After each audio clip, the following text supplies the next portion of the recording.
You'll have okay. Welcome to my watercolor class. I'm Katie Goldberg.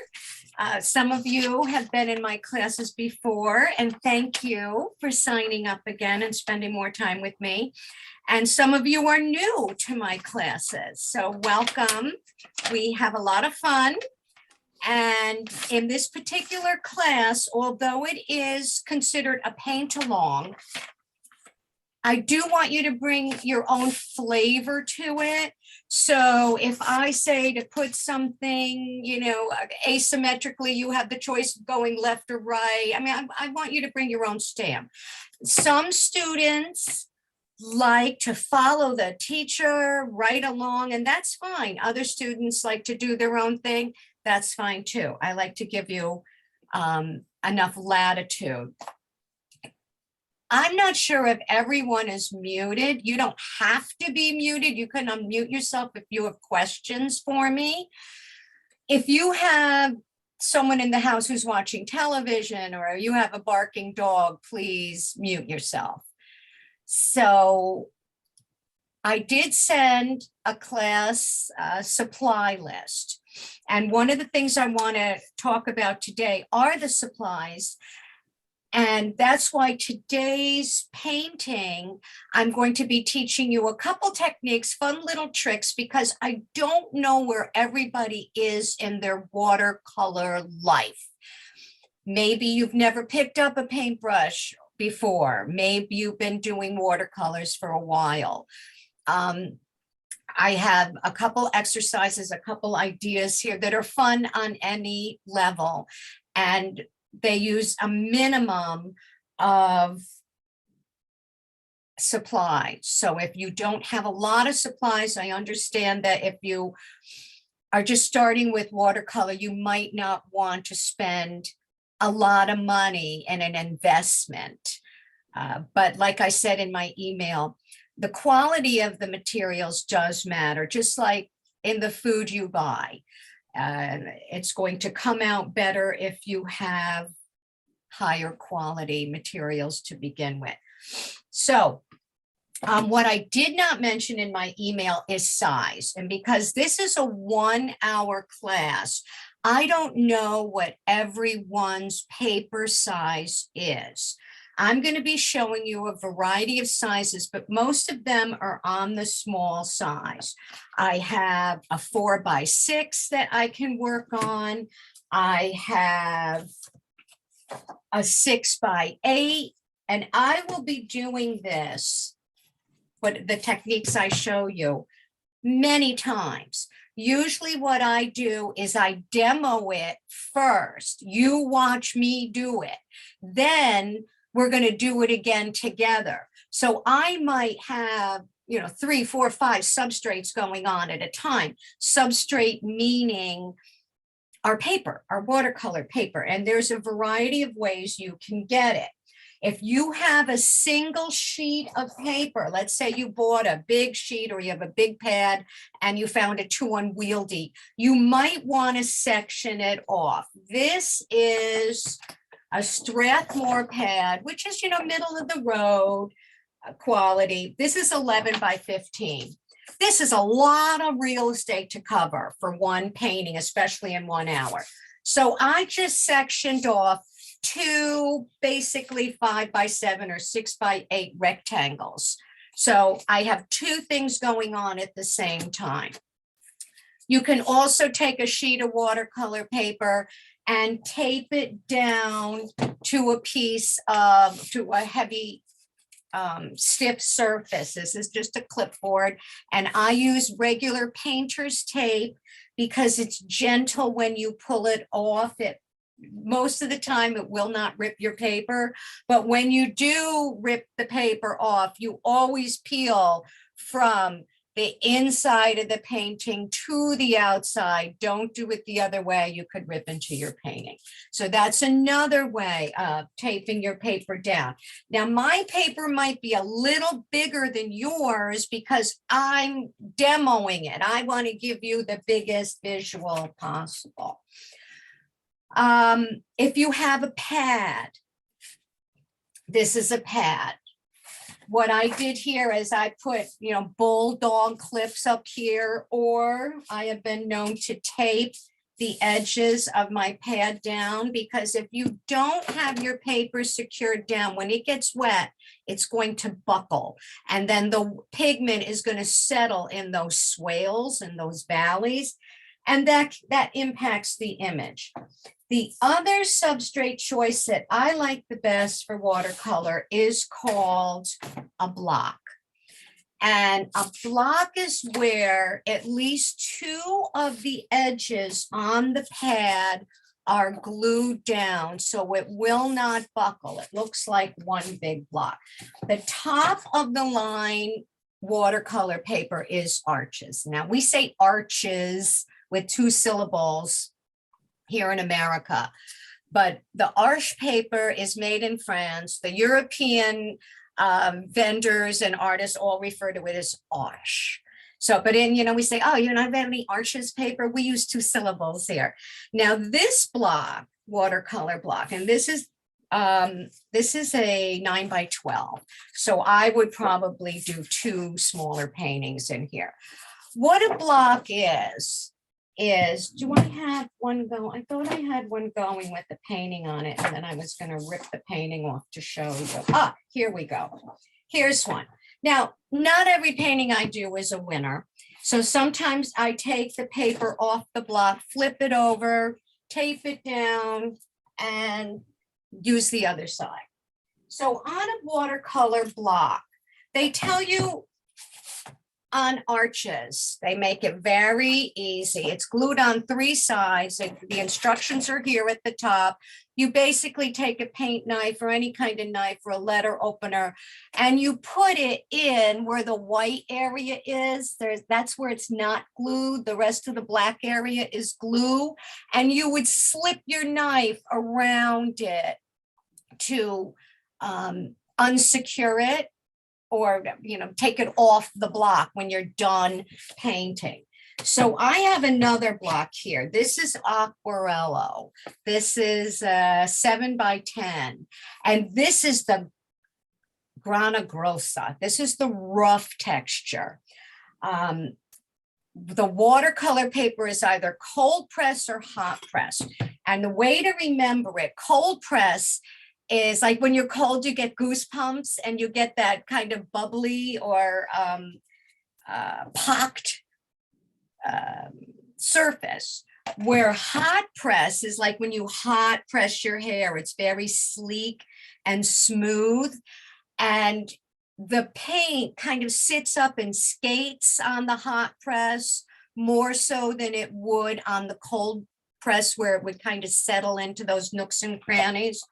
So I have this unsuccessful painting here, and this is a block that is only glued on two sides. So it's the top and the bottom. So I'm just going to find the slit and work my knife around and take this painting. Oh, okay, there's only one quarter. Okay, and now it's off, and I'm going to put it aside, and this is a brand new page and a brand new block. So that's the paper. Yeah. When you paint on a block, it doesn't go through to the second, to the No, paper because underneath the paper is, if it's 140 pound, which blocks come in 140 or 300, it's really thick. The paper is heavy enough to withstand. You can see that it doesn't go through to the other side. That, yeah, I had some really thick pigment application there, and it didn't go through. Now, if you were sketching with a Sharpie or a magic marker, that being that it's an alcohol-based ink, that might seep through, but watercolor won't. It's safe to work on the block and not worry about it. Thank you. Sure, thank you for the question. So our paper, and now we're going to talk about, make sure your paper is secured, whether it's taped down or on a block or clamped down or taped around the edges. I want to talk about brushes. You don't need a lot of brushes. Today, just going to be using a couple brushes. Now, off to the other side of my studio, I have I also work in acrylic. Now, you want to separate your acrylic brushes from your watercolor brushes, because watercolor brushes are much softer. You know, they're the kind of thing like you might soft like a makeup brush or a powder brush, where oil paint and acrylic paint need a stiffer brush.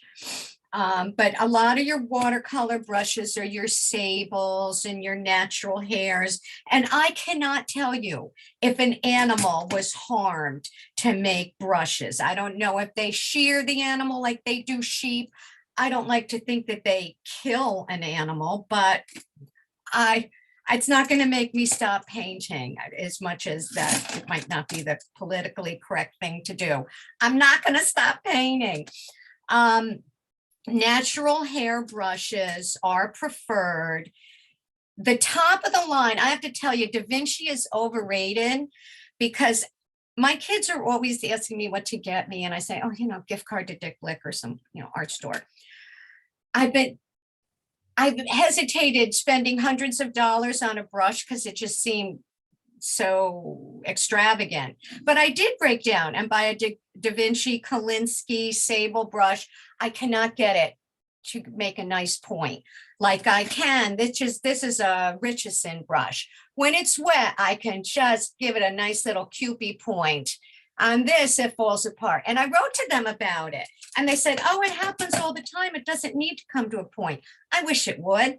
So my point is, the point of the point, it doesn't have to be a super expensive brush. I think this is a brush that I got in a set from maybe Target, where they had this really cool portfolio, like a canvas portfolio that had 20 different kinds of brushes in it, all widths and sizes, for something like $25. I said, you know what, let's try it. So I have a range of brushes. You can have a mop brush, which is exactly that, if you're good for washes, and washes we're going to get into in a moment. You could also use a flat brush for a wash, where you would go back and forth like you were painting a room in your house.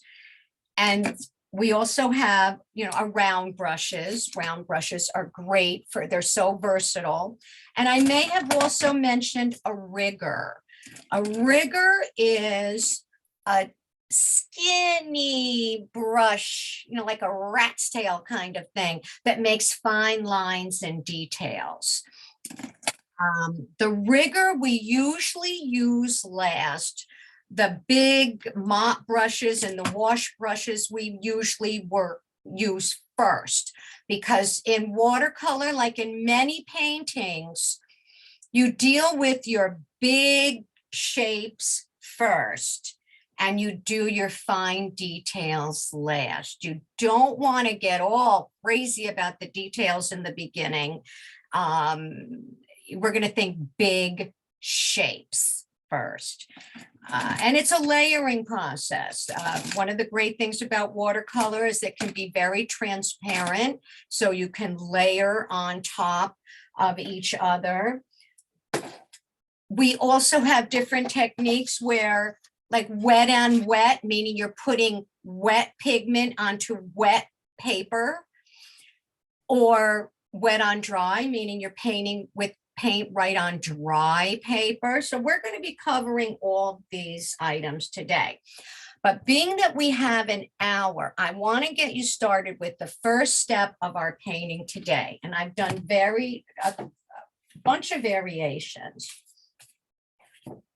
So like I showed you, we have a couple that, and so some of them are more finished than others, because I'm taking you through the steps, and you're going to own it. It's going to be yours. But basically, these are all a moonlit field.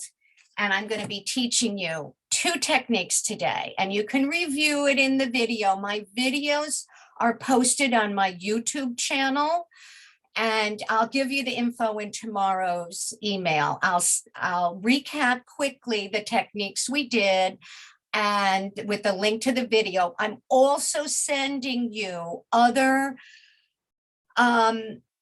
in-depth articles and references about watercolor and color mixing. If you've been to an interactive museum and you get to an exhibit or like a painting and you touch the button, it takes you deeper into the story. Well, that's what my follow-up emails will do. I'm not going to go through color mixing today, but the three colors, red, blue, and yellow, are our primaries. Red and yellow make orange. Blue and yellow make green. And if you mix them all together, you'll get a neutral, which is, some people call it mud, but we can make beautiful neutrals with the opposite colors. If you have a green that is too bright, too Kelly green, instead of adding black to it, I never use black. I might use a Payne's gray. But if you add a little drop of red to your green, it's going to make it deeper. It's going to make it more of a forest green or an olive green, depending whether you have cool colors or warm colors. Now let's talk about the paint a minute. I don't know what kind of paints you have. Some people might only have the little wells, like like we got when we were kids, which is perfectly fine. If that's all you've got, then you got to work it. So what I like to do with my paints is wake them up with the spray bottle. And if you have a pan set, you're going to have to do your mixing off to the side. In these, because you don't want to take a brush that has orange paint on it and dip it into the green well. You're going to have problems with your color staying true. So if you have that kind of paint, that's okay. If you made the investment into tube paints, these are the tubes. They come small like the Holbein. What is this, a half an ounce? Now it's like 0.17 ounce, but this will last you a couple of years. This also is Holbein. This is a half an ounce, but it's a nice big tube. I mean, I don't know, it's like 3.5 and 3 inches long. This will last me years. And I'm pretty much a daily painter. I also have brushes and paints that have lasted a really long time. I keep my paints, let me just move this here. I keep my paints in a tackle box like this, my tubes, because I do prefer tubes. They're a better investment for me. And again, I paint a lot. And I have my, it's separated into sections of colors. But what I have made, and if you decide that you're going to buy more than 3 colors, make yourself a color chart. And what these are all are just scrap papers, old paintings that are unsuccessful, I cut up, whatever. And I have my reds and my yellows and my greens and my blues and my neutrals and grays. And when I'm searching for the right color, I just go to my chart, because it's hard to tell in the tube what it's going to look like, just that little strip they give you in the tube. So another way of, when I travel, I take little things. I can't take this tackle kit if I'm going to go out on my patio and paint, or if I'm leaving for Florida in a couple of weeks, I paint every day. So you can take like an old Altoids box, like I've done, like here, and you can get the little plastic, the blank cubes, fill them up, squeeze some paint into them. I make myself a legend, so I know what paint is where. I have a cool box of my blues and greens, and I have a warm box of like my reds and oranges and yellows and browns, and those travel with me, along with a brush case, a travel brushes that they slide out and they come apart. Or of course, they're supposed to come apart. There's always an epic fail in my demos. Okay, they come apart, and then, you know, you put it together, you have a brush. When you're done, you put it back in there without damaging the tip, put it in the case. Oh, I'm gonna mess that up. I'll do it later. And then it goes in your bag. Now, quick tip, if you're traveling with watercolors, and you know they're looking at your bag and they say, what is this? Don't say paint, say it's water media. Something about the TSA, if you say it's paint, it's like a code red word or something. It's like it sends a red flag. Just say it's water media. And if they say, what does that mean? Say it's watercolor, but don't say paint, because then that causes problems. All right, so if you're using tube watercolor, you want to have a palette. I'm just going to set this aside. Now, some people say, oh, I have an antique china plate that I want to use, which is fine for oil paint, maybe, but for watercolor, it doesn't work because plates usually have a bit of a well in the middle and all your colors are going to run into the middle. So if you get a palette that has individual wells, I forget who makes this. I have a couple different palettes, like there's this one. Who makes this? This is a Zoltan Zabo. It has a lid and it's got all these great little wells. And there are some artists who have their palettes set up certain ways with certain colors in certain places, kind of like what I have with my travel palette. But when I'm working at home in my studio, depending on the project, I tailor the palette to that project. Today's project is mostly about blues and greens. So I have very little red and I have my blues and yellows and greens. So if you have a green, like I would be using a sap green, and I have a bunch of it on my palette already, but I'm going to give it a little dab. If you don't have green, you would mix your green by using blue and yellow. And I like to have, oh, I need to remember to put a glove on. Sometimes the paint pigment annoys my eczema. It only happens on my right hand, so I have to think that it has something to do with the chemicals in the paint. So I'm squeezing out a bunch of cobalt blue, and I'm also going to squeeze out some Aureolin, I can't pronounce it, I can only spell it, yellow. Blue and yellow make green. So if you don't have a green, you can make a green by blue and yellow. I like to have two different water containers, one for mixing my colors and one for cleaning off my brush, because some of the things we'll be doing today require a lot of water and some require some blotting and softening. We're going to talk about soft edges and hard edges, all these things that happen with watercolor. So let me get my hair out of my face. Okay. Now, what we're going to do is wake up our watercolors, give it a squirt. Come on, wake up. Okay. I'm going to start with a block. And there's a little preparation involved here. In that, remember I told you to bring a coin.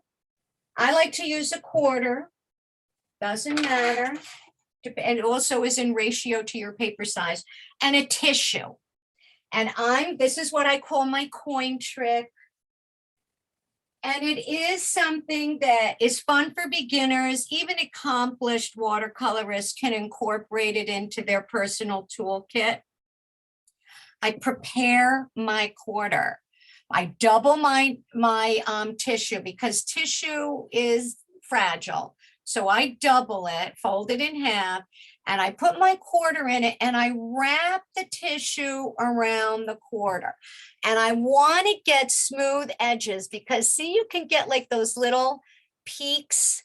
It's almost like a little, I don't know, like a nipple around the edge. But if you pull too hard, you're going to rip the paper. So I just want to cover my coin with the tissue and try and I'm holding it in my left hand because I'm right-handed. And I might give it a little twist on the bottom to secure it. And I want to see if I can get my edges to just behave and stay put. Because what we're going to create first is, where's my sample? I did it like 85 times.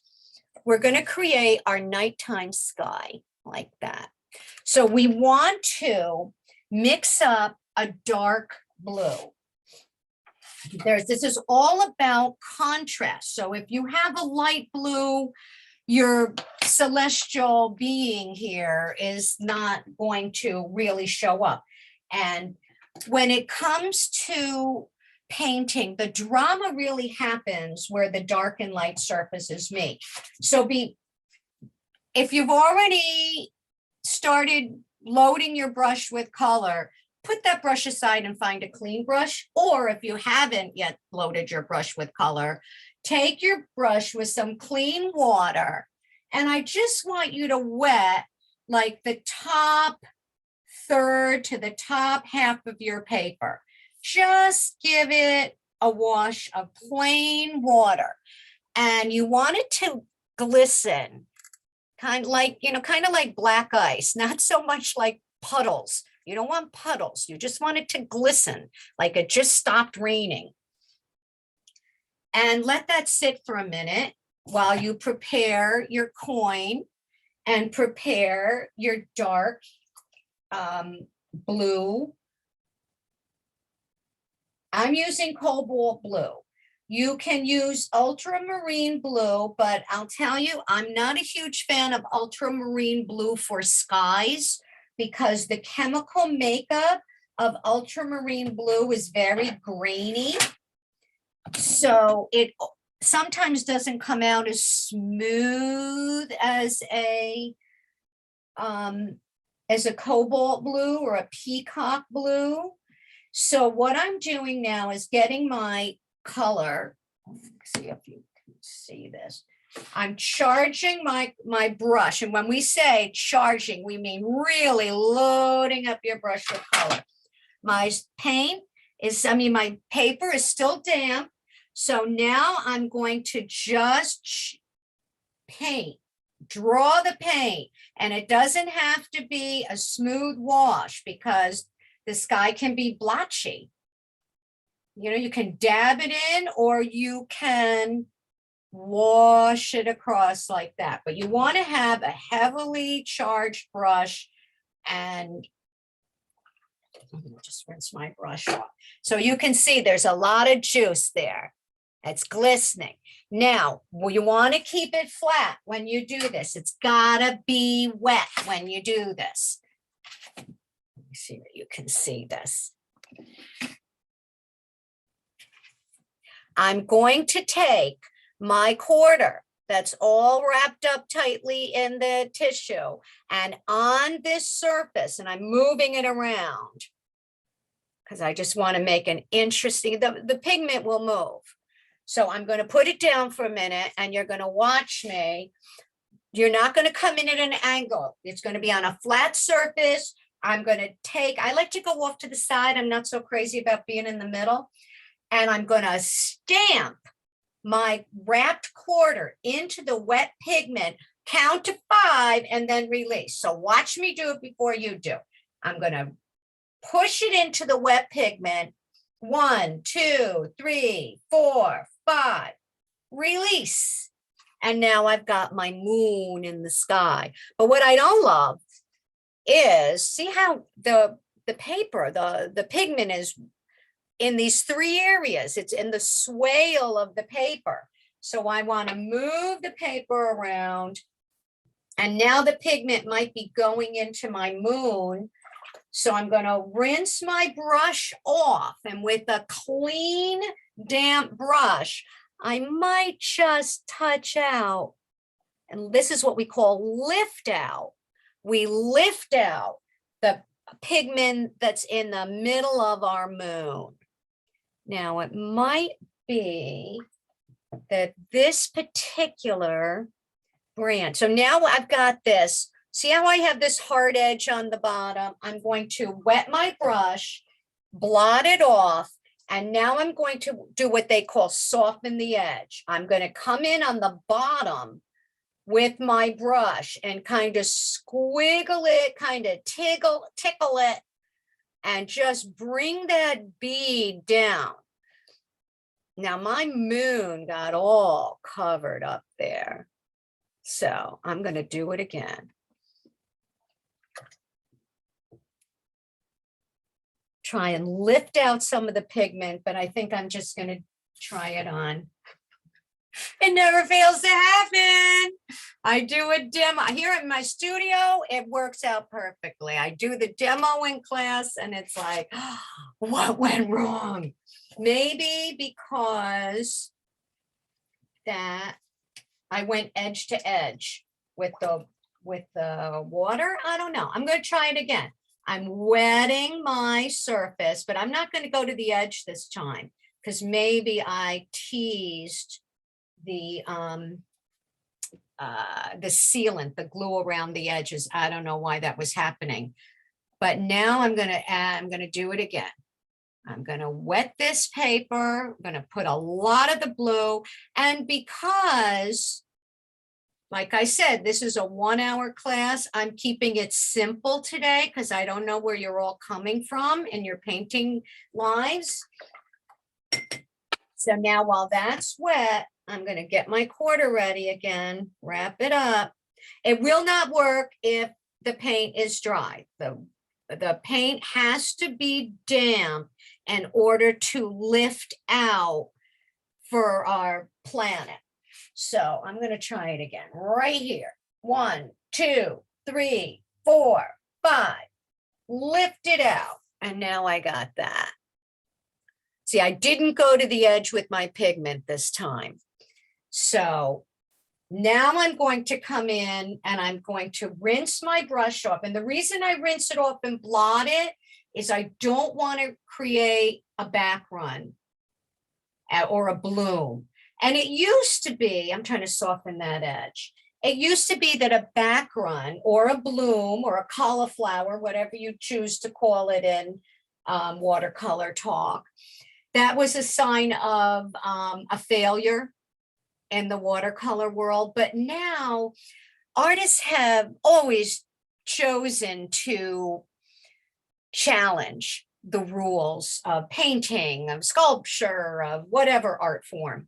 And you can make a bloom or a back run work for you and become an interesting element in your paintings. So we want to let that dry a little bit. And you can continue if you want to work and soften that edge.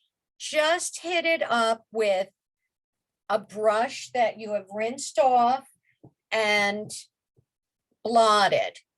If you're working with a brush that is not super wet, you won't get a back run or a bloom. So I'm just letting that do its thing. And also up here, there's something interesting going on where there's something darker happening. I'm letting the watercolor do its thing. If you have worked with watercolor before, you know that the more you fool around with it and try and fix it, the more chance you have to ruin the whole thing.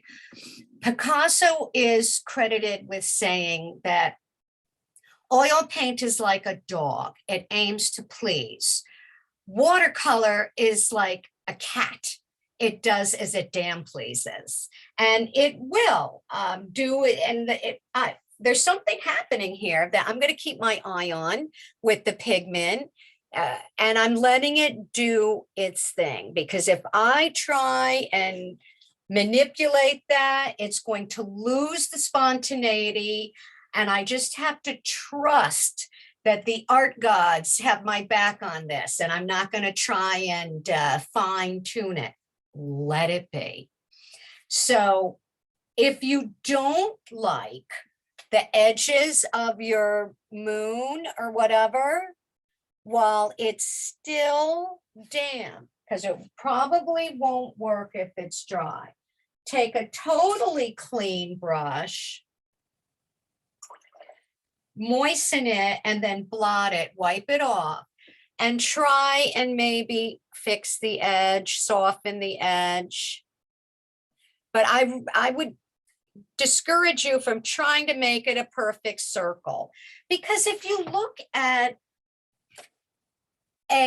like a moon at night, this is not a perfect circle, but it does have like kind of a mysterious clouds. The clouds come and go over the moon. So there's different ways of doing it. Now on this one, while it was still damp, I took my tissue and I did some blotting, but a lot of the time to create clouds. And let's see, oh man, this one really messed up. Look at how this one's drying. It's like crazy. But this might be a good time to talk about making tissue clouds now that my planet or my moon is all messed up. If you have a damp tissue, you can come back in and pounce it and turn it so it doesn't come off looking like a rubber stamp.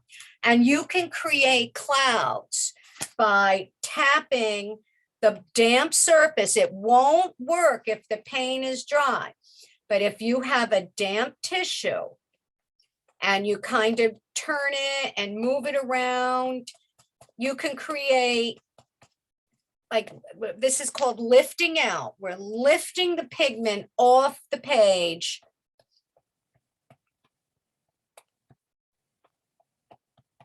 and creating clouds that way. Because clouds are very amorphous. There's no right way or wrong way to make them. But this one over here kind of looks like a snowflake. So I might soften that.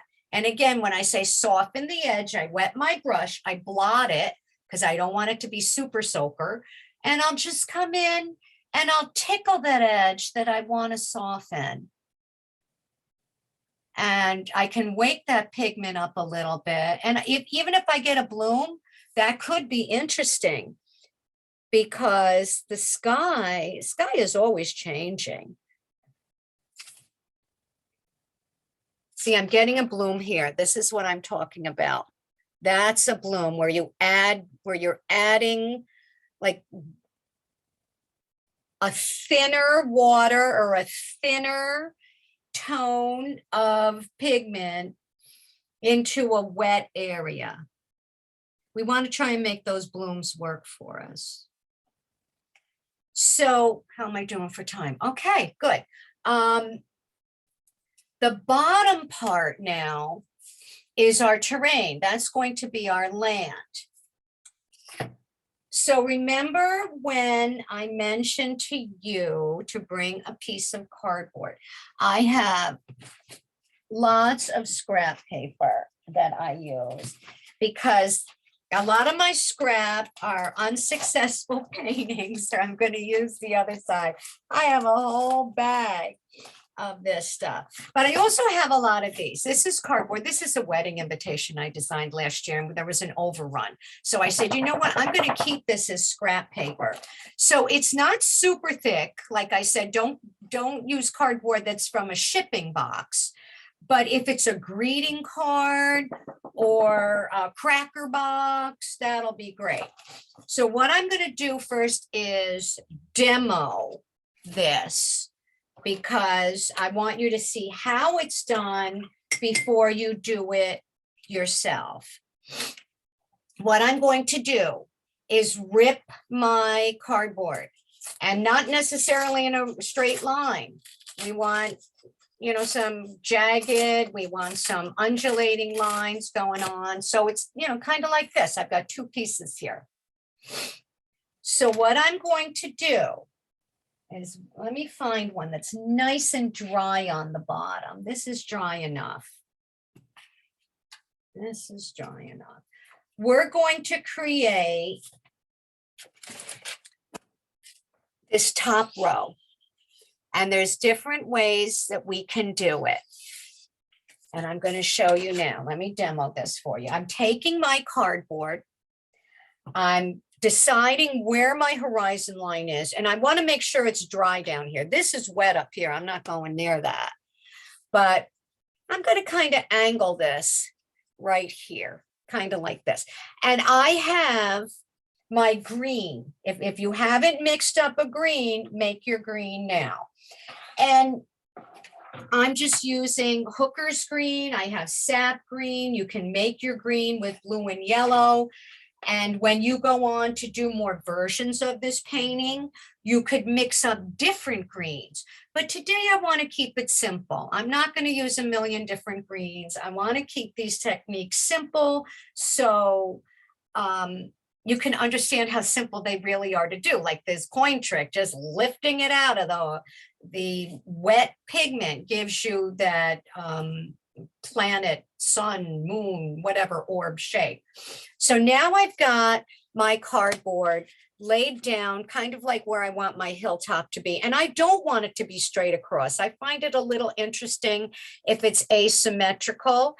And think about composition.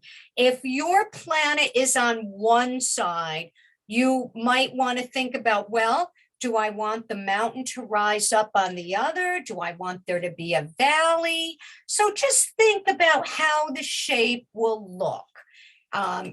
Try different versions, use as much paper as you have or can, but I'm going to position this maybe like that across there. So what I'm going to do now is take a round brush. You could even do it with a flat brush if you don't have one, a round brush. I'm going to load my brush up with the green. And I'm charging it, meaning that I'm putting a lot of pigment on it, and I'm going to pounce.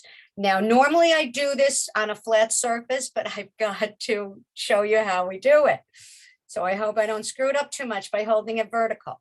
But hold this is going to be like almost like a stencil or a guide. We're going to go around right on that ripped edge, and we're going to pounce and turn our brush while we're doing it to create different treetops. There might even be some gaps. It doesn't, and now when you take it off, pick it up from the bottom, and now you've got a line like that across. Now you have the choice of rinsing off your brush, blotting it, and pulling that pigment down from the bottom. Again, we're softening that bottom edge, giving it a tickle so the pigment will run down towards the bottom. It's running downhill now. And I've got an edge like that. So we've got this terrain. I'm going to soften that edge a little more. Now you can let that dry and move on, or if you want to do like on this one, I did a couple variations using darker greens and some lighter greens. But you can move your cardboard down, and if you want it to be like a hedgerow, like this kind of thing, you would keep it be going all in the same direction, all from the same source. So it looks like planted rows in a garden. Or you can have them going in different directions. You could even flip your cardboard over and give it a different angle. Do I do that? Yeah, I could do that. I think I want to add a little more green pigment right here. Just pull it down a little bit. So in order to give it a different kind of look, for your next row, you could change up your green color a little bit, maybe add a little yellow to it, maybe add a little blue. Now, if the color above it is still damp, you're going to get that wet on wet mixture. If you want a hard edge, I'm just blotting this a little with the tissue so I don't get too much run back, because I'm trying to do this in a timely fashion, all in 1 hour. So maybe I'll go this way now. And I'll reposition this. And maybe I'll add a little brown. Now, or I could add, this is what I was going to tell you. I'm going to add some red to my green to make a darker green. Let me show you what I mean. If you add too much red, it's a balance, back and forth, back and forth. How dark do you want your green to be? See, if you add red and green together, they're going to make brown. So the neutrals are beautiful. I rarely use gray. I like to mix opposite colors on the color wheel to make my neutrals. So now I've got like a khaki green there that I think I'm going to use for my second row. And I just repositioned this. Oh, I think it needs to be stronger. And I'm going to do this again. I'm going to tap, tap, tap the paint. And I don't have to go all the way across. And then lift it up. Oh, see, now I have this hard edge on the bottom. That's kind of interesting. I think I'm going to keep that. And everyone's should look different. We're all doing the same technique, but we all bring to it our own sensibility, our own sense of balance, what colors we choose. I would love to see your work. I like to spend the last few minutes of a class with a little, when I used to do live art classes, we would do an art stroll. We would walk around and look at everybody's work. I personally don't like to use the word critique because that often, it just invokes fear in people's hearts, like, oh, I'm going to be judged. If you want my thoughts on it, I will gladly, help you out of any issues you might be having. But any art that you make in my classes, I hope is all joyful and self-reaffirming, because this is supposed to be fun. You didn't lay down your money to be miserable. So I want you to have fun with this. If you're struggling, you'll let me know and I'll, get you out of trouble, because I'm about to get in trouble now that I'm going to show you one last technique. And this you're going to have to wait until it's dry. So, and a lot of this, you can add more layers once it's dry. If the pigment is wet on wet, you're going to get all kinds of blurry stuff like this, which is fine if that's what you're going for.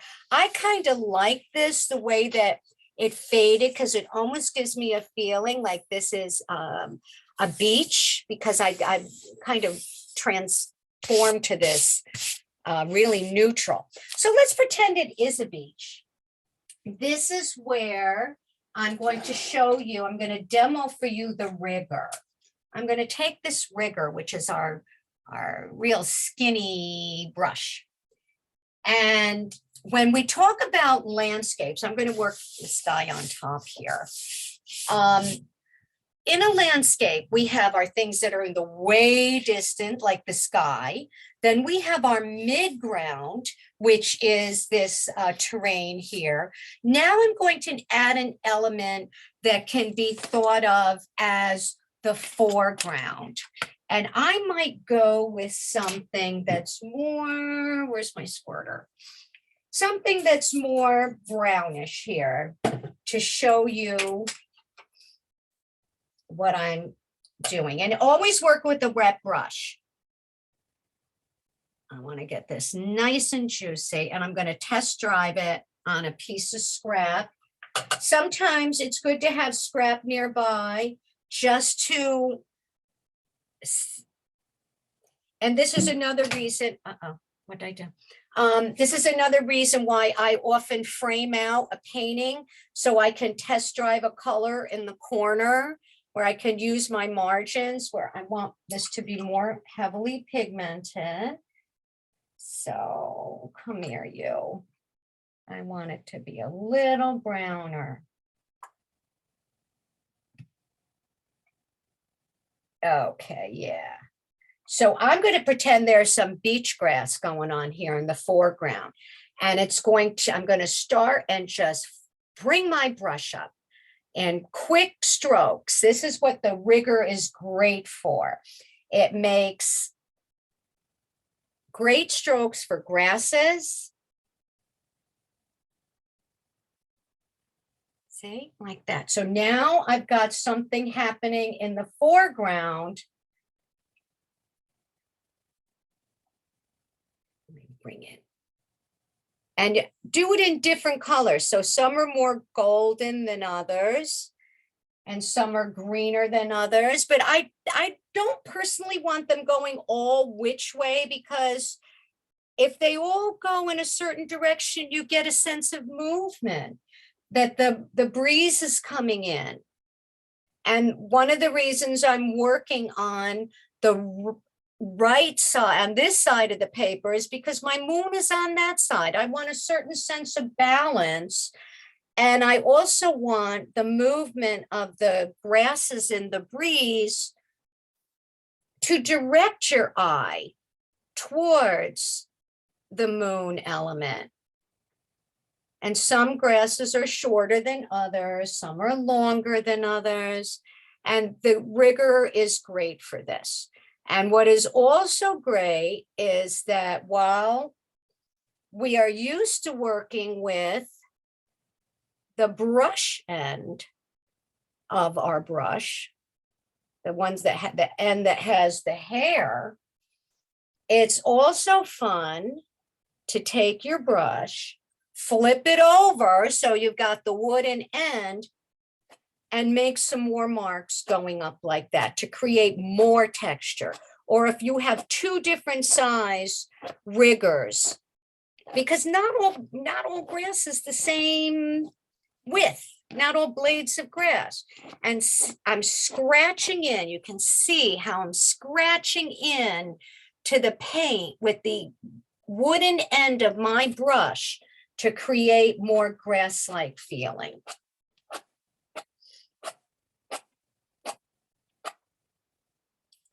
And you can keep going on this all across the bottom. But I want to recap. Today we learned how to make a moon with a coin trick, how to make a hedgerow or our horizon line, a terrain line with a ripped piece of cardboard, and how to make grasses with a rigger and also the opposite end of your rigger. A paintbrush has two ends, and although we're used to working with the brush end, the opposite end is a tool in and by itself as well. Are there any Can you questions? move rigger up again so closer to the, You know what, Okay. let me put it in front of something white. okay, thank you, cool. This says, this is a Winsor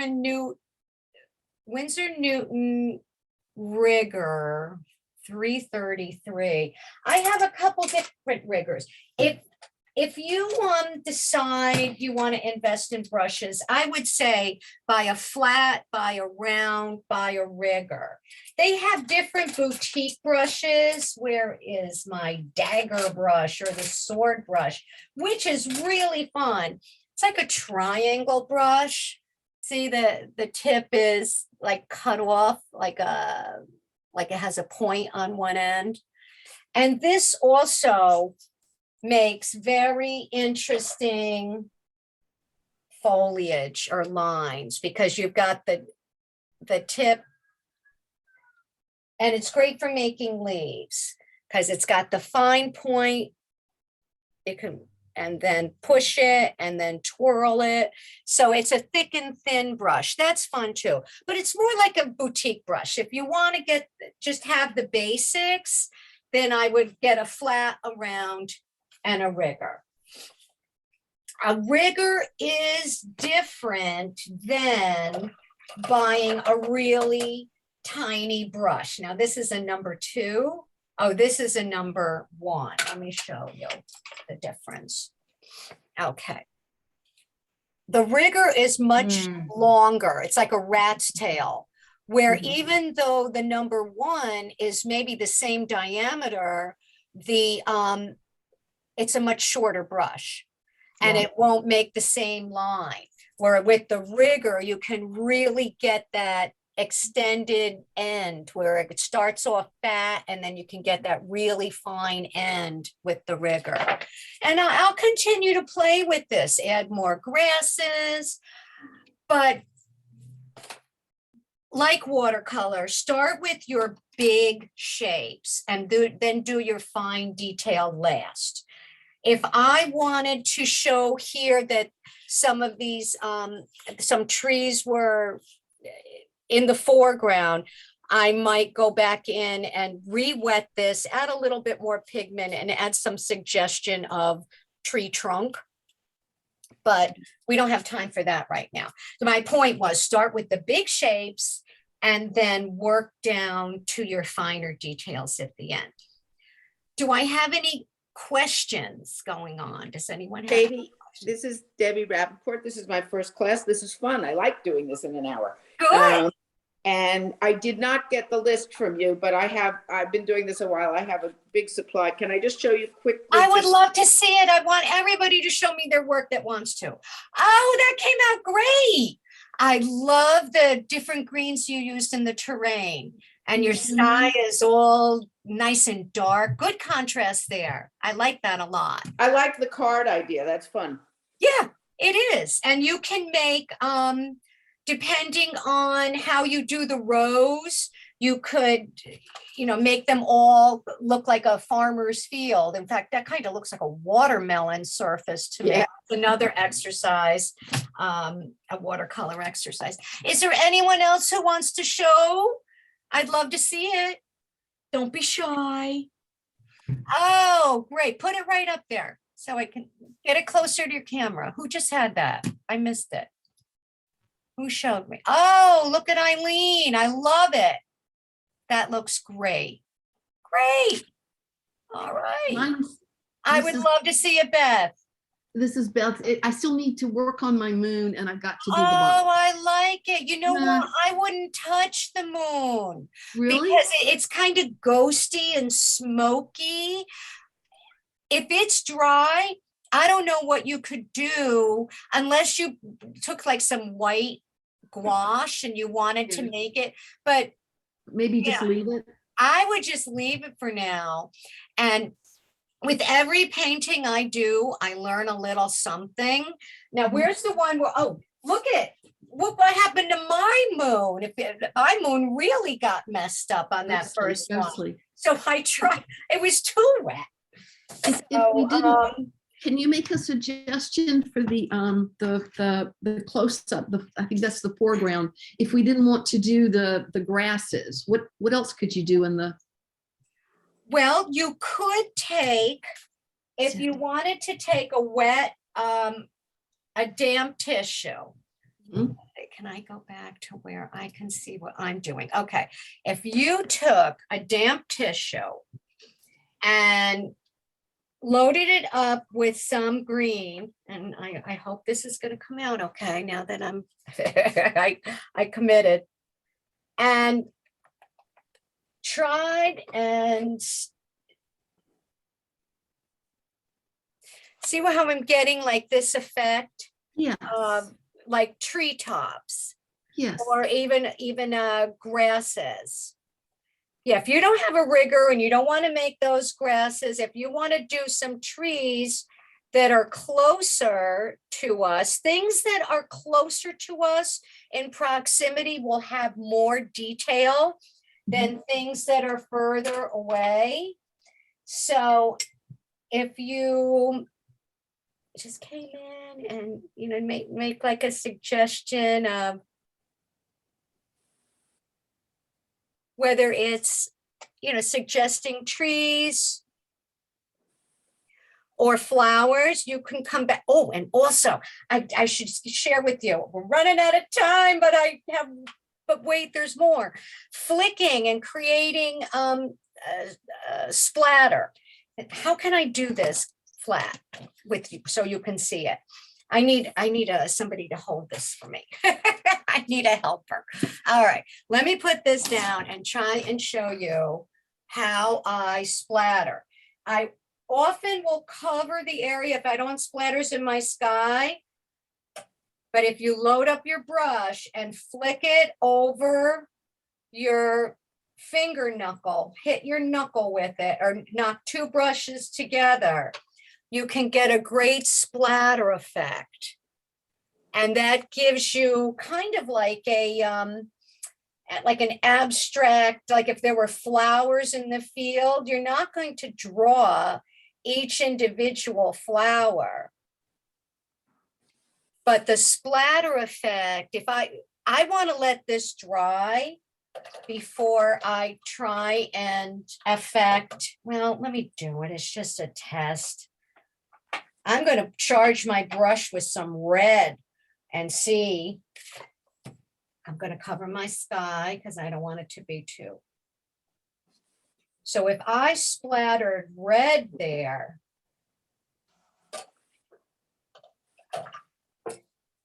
now I've got like a suggestion of red flowers that are in a field. So you could play with the splatter idea also. That gives you a nice abstract effect of like, you know, flowers all over the place like that. But see, my problem is I got it up in the sky. That's why I need to cover my sky. Because sometimes the splatter can be out of control. That's another thing you have to play with also, the size of the brush and the angle. You want to go, instead of come in on a side, you want to go up and down. So does anyone else want to share their painting? I'd love to see it, but it's okay if you're shy. We are presently out of time. Any last comments? Thank you. Thank you. I am honored you all signed up to take my class. I hope it was fun. You'll get an email from me tomorrow going over the highlights with some links. One of the PDFs I will be sending you has maybe 10 or 20 pages. You don't have to print it out, but it's a really good watercolor handbook. If you want to go into depth more about the supplies and color mixing and all that, that'll be a good reference for you. So I thank you for your time today. I'll be in touch about next week.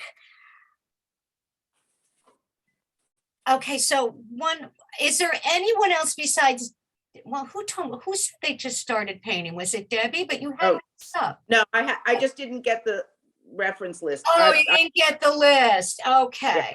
But if there's anyone else who's new to painting and wants to do something super simple, let me know. If you want me to kick it up a notch and we'll get a little deeper into imagery and techniques, then you'll reply to my email and let me know, because I base my classes around where you're at, you know, your level of experience and where you want to go with this.